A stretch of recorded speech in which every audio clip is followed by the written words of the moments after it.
So the market's in the tank again. Now, I know many people are scared and they're like, wow, we are entering the bear market and sell everything. Well, that always happens in major retracements. Now, do I think we're at the end of the bull run for 2021? I would be shocked. It is possible. I always keep that in mind, and I look at what evidence is sharing with me.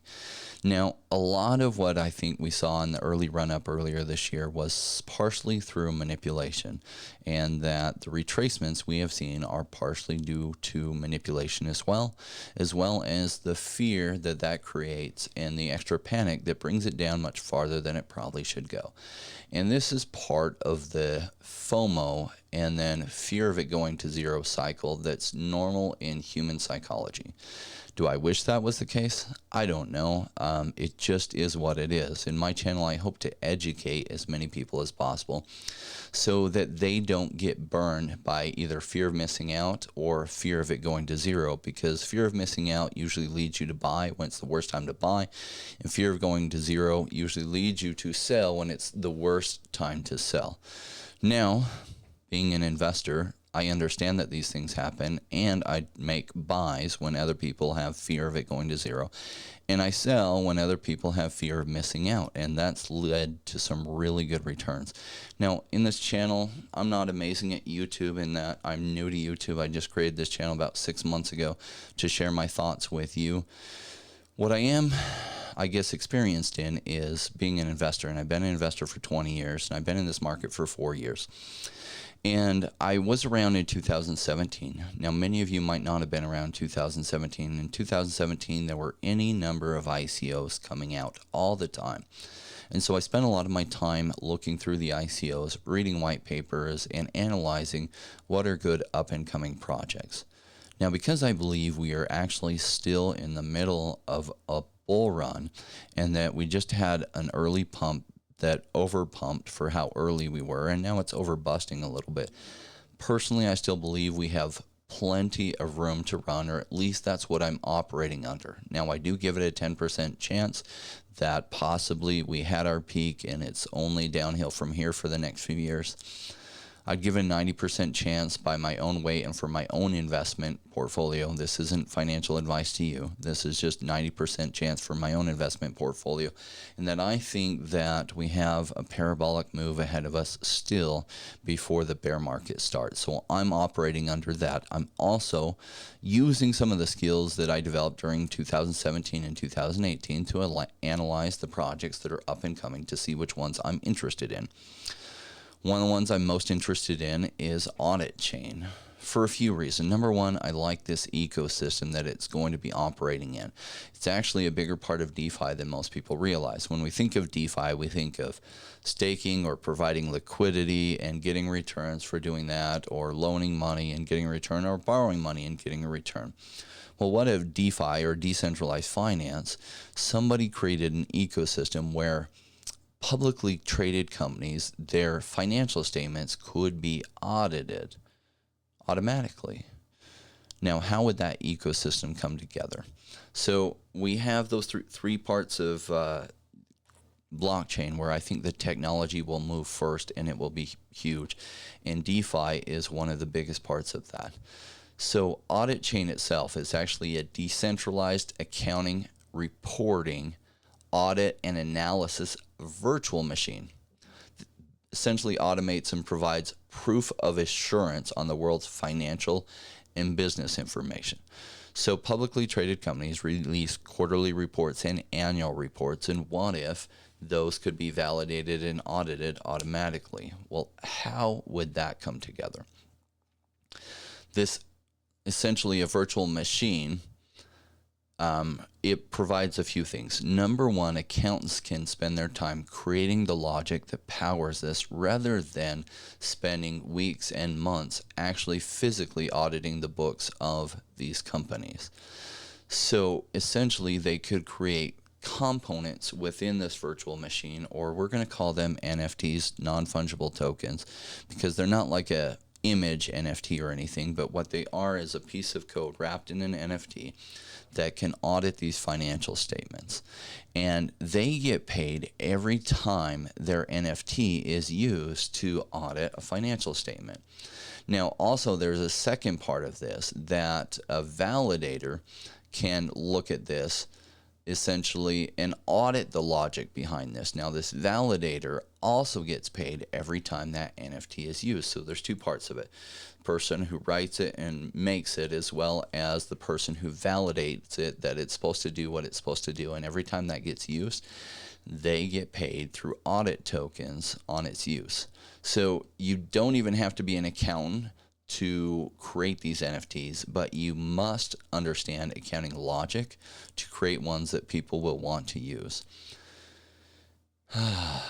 All right, more big words. A virtual machine is also needed for the same reason Ethereum needs a virtual machine, basically defining the rules of computing this new valid state. The difference between Ethereum and Audit Chain is that Audit Chain is a layer 2 protocol that uses computers running its client to define machine readable declarative logic rules as opposed to imperative logic to compute and validate a valid financial state for each economic entity based on the reporting style and reporting schema of each economic entity. So, in simpler words, this virtual machine audits the financial statements and ensures that they are accurate. Now, if you think about what it is buying audit tokens in this ecosystem, each person purchasing a token is signing a petition for reform of financial institutions so that fraud cannot go undetected. So one of the big questions I think about is, well, what does this mean to me? Now, I did go to business school, and so I'm familiar with this. The business school I went to, actually, the department I was in was run under the accounting program. So obviously, this was covered pretty in depth as to why financial statements are so important and why the auditing of financial statements is so important. Now, what does this mean to you? I don't know if you've ever been in a situation where you've had your stocks tank, not because the stock market tanked, but because specifically the company that you were invested in had been cooking their books. The truth came out, and so their value of those stocks went down tremendously because their financial health wasn't what they were saying it was.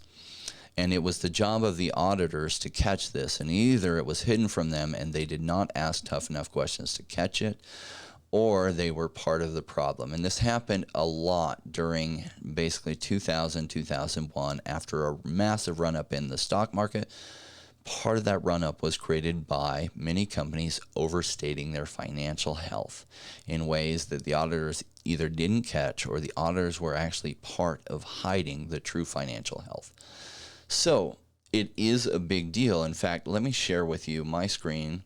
I want to share with you something important. And this is a House bill in the U.S. Now, Europe recently passed some legislation to bring into compliance that essentially they want automated auditing of the books of these companies.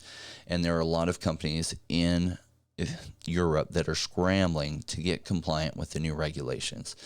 It looks like I really like what this congresswoman has proposed here. Now, specifically, it's Congressman Carolyn Maloney, and she introduced this just in the 4th of May, so just recently, a month ago.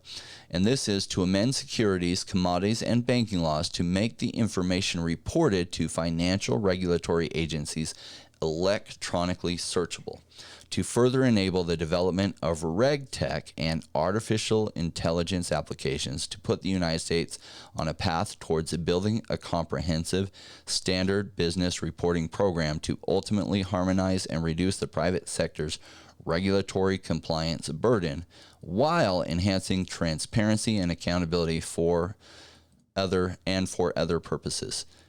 Literally, this is exactly what Audit Chain does.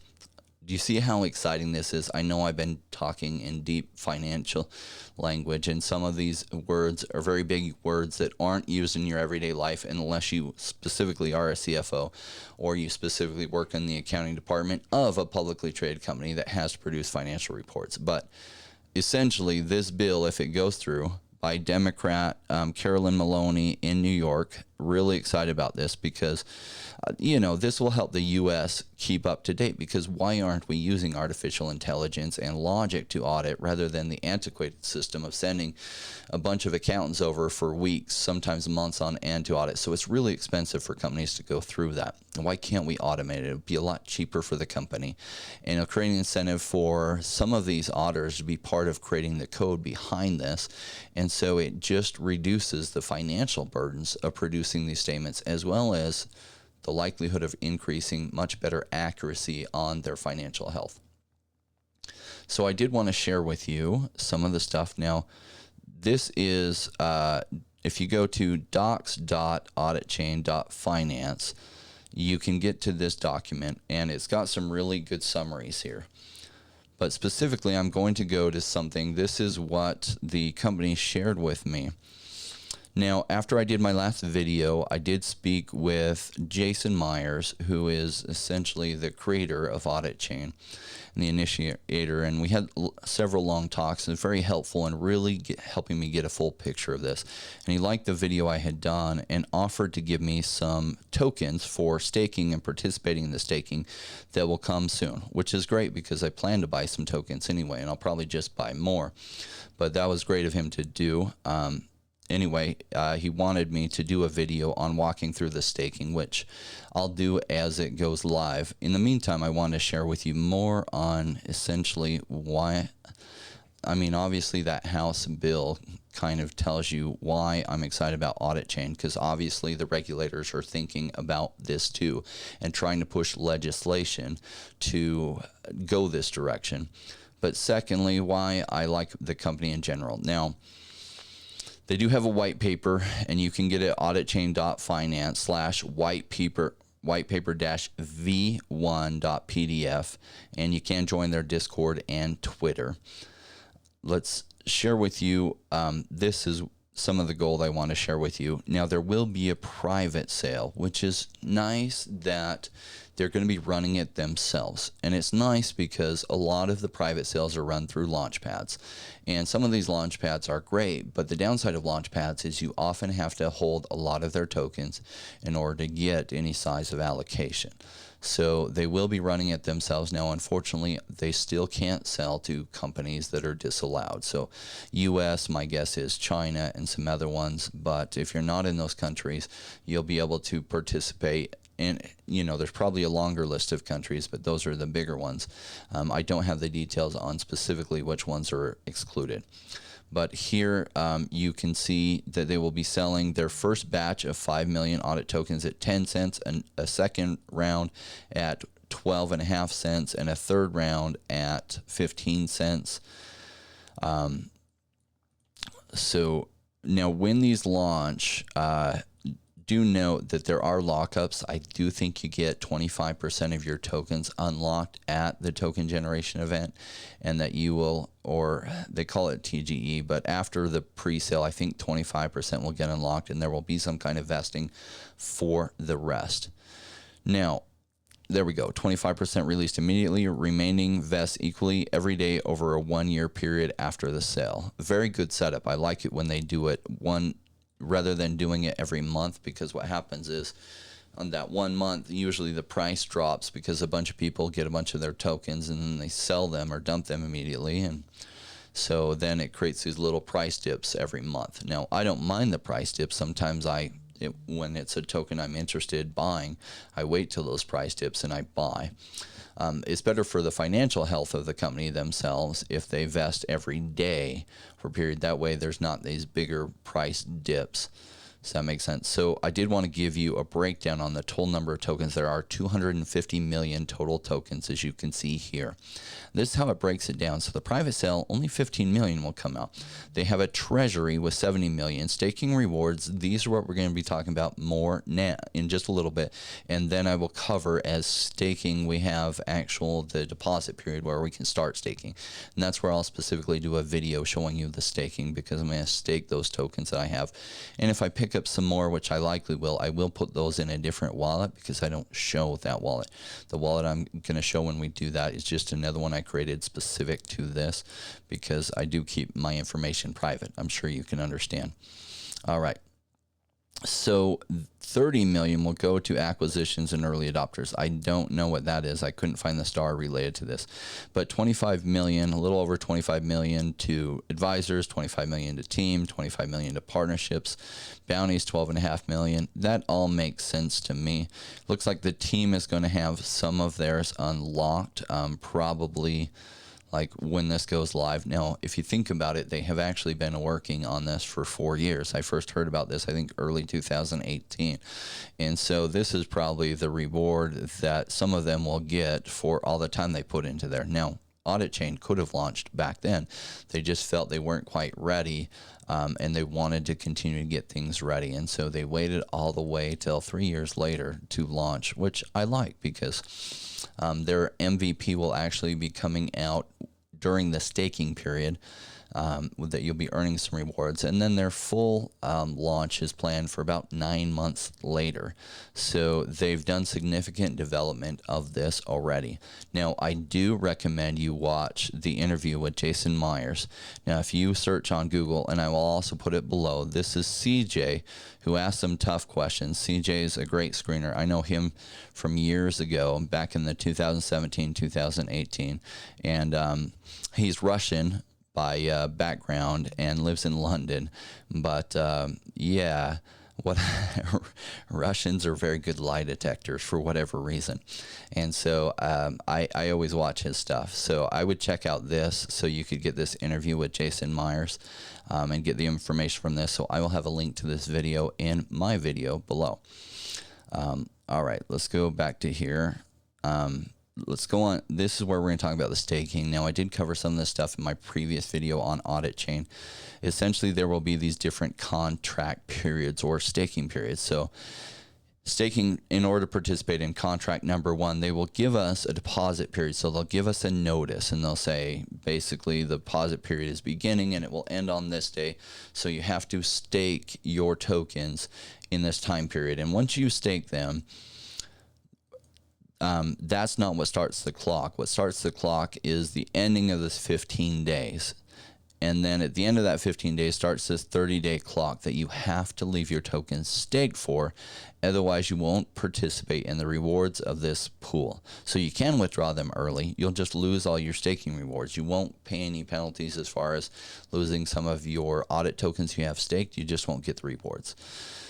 Then this staking contract starts 15 days following the expiration of deposit period of Capsule 1. So once this 15 days ends and this 30 days here begins, actually the timer starts on this, so that it starts 15 days after this just started.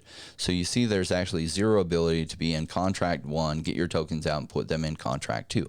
That's okay. What some people are going to do is that they're going to stake, say, 25% of their tokens in this one, 25% in this one, 25% in this, and 25% in this, because obviously the rewards go up here, but the worry is that maybe more people are staking during it. So if you don't know how to maximize the total rewards you get, some people are just going to split them up evenly. Does that make sense?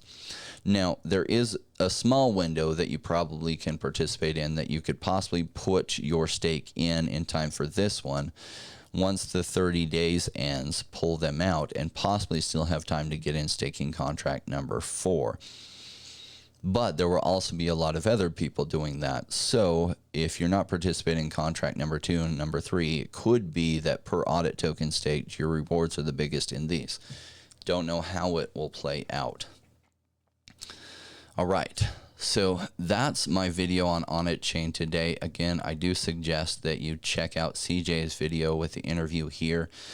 I know a lot of this is deep informational. Now, if you're an investor here, you're used to deep and informational. We're not talking about Dogecoin. That's like buy Doge because the price is going to go up. And really, that's the whole statement. They can't tell you what Dogecoin is going to do, or they can't tell you anything other than, oh, buy Doge.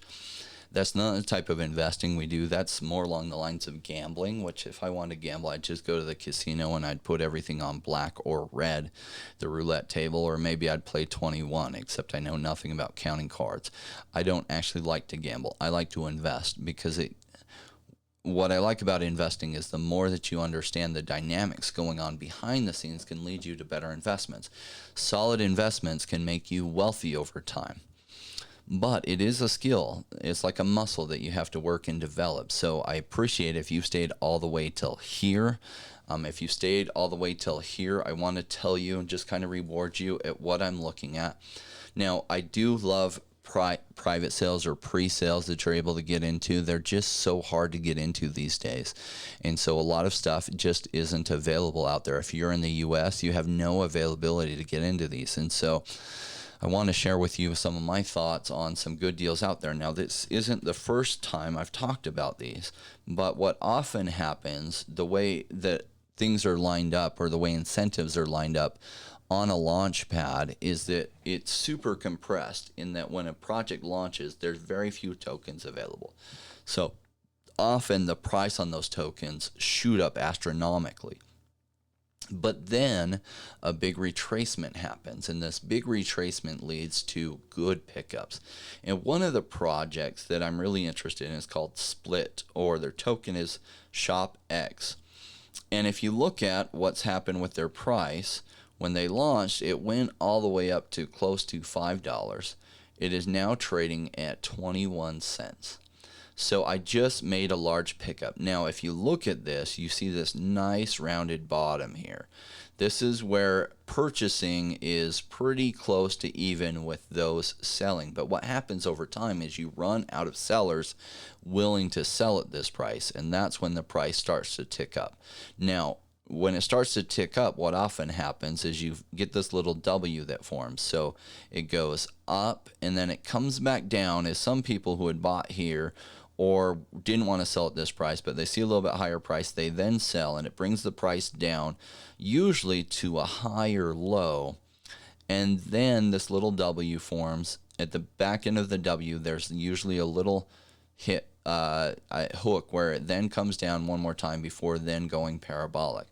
But I like to buy on that lower W because I hold for periods, and that's often one of the lowest prices to be able to buy. So if you look at their market cap, it's currently 6 million. Now, in circulation is only, unfortunately, a small percentage of their supply. However, if we even looked at their fully diluted valuation, it's still only 104 million. That's a big deal. To learn more about Split, if you want to, you can click on here. I usually look them up on CoinGecko. Then you can click on the website. You can click on some Medium articles about them so that you can do some research there. I wanted to bring that to you. Some other ones that I bought recently, EOS. And EOS is at 29 cents. It just had a big drop with everything else dropping today. But at these prices, it gets really attractive. Now, I did pick up a bunch around this price. And so it's dropped back down to this price. That's okay. And even if it drops lower, I might pick up more. I don't get worried because this is a 3 to 6 month hold for me. And I imagine 3 to 6 months, it'll be a lot higher than it is today. So even with these temporary price reductions where it drops down like this, I just see those as buying opportunities to pick up more. Does that make sense? I do want to thank all of you for joining me. It's fun sharing with you my thoughts. Bitcoin Miami was a lot of fun. Hopefully many of you were able to make it. Although if you were there, you probably would have been shocked like me at how many Bitcoin maximalists there are that don't have their mind open to any technology that's come about since Bitcoin, which blows my mind because Bitcoin is like the gateway that opened a door to a new technology that wasn't even possible prior to Bitcoin really defining a use case with blockchain and a relevancy, as well as using cryptographical encryption to make it all work. And then led to Ethereum, which I call blockchain 2.0, and then is leading to some of these projects like Cardano and Polkadot, which I call blockchain 3.0. So I was shocked that so many people there were like, no, Bitcoin, don't talk to me about anything else. Anything else is a crap coin, just Bitcoin. I was like, well, okay. And they say, oh, those other ones are high risk. And it's like Bitcoin itself is high risk. It's a risk that I'm very fine with. But yes, the altcoins are more volatile, but because of their volatility, that's why the returns can be so high. If you're buying and holding them during a bull market, you tend to do a lot better and outperform Bitcoin by a lot. However, if you're holding them during a bear market, you get punished extremely. So I get that part of the volatility. I hope you do too. That said, Manuel is going to take it away from here with our Rainmaker song for every one of you Rainmakers who are committing yourself not only to this bull run, but to be around in the crypto winter. That is going to be so exciting. Now, it does get boring, so when I say exciting, that doesn't mean it won't be boring. It will be boring, trust me. I went through the last crypto winter. But that's when the buying makes you rich. That's the millionaire maker time, the multimillionaire or the decamillionaire. That's the time to really be here. It's a good time to be here learning, as well as buying projects that have good prospects to appreciate. That's what I'm doing. What you do is really up to you, but I'm also committing myself to be around this next crypto winter and then the following bull run. Now, understand that doing that this last cycle has created a really good situation for me that I don't have to do this. But I want to do this, and I want to be around for the next cycle, and then for that, that next bull run. Now, after that, I can't make any commitments. I might be owning my own private island or something, and if so, I might not be posting YouTube videos, and hopefully that's okay with you, because that's what I'm going to be doing. So I do thank you for joining me.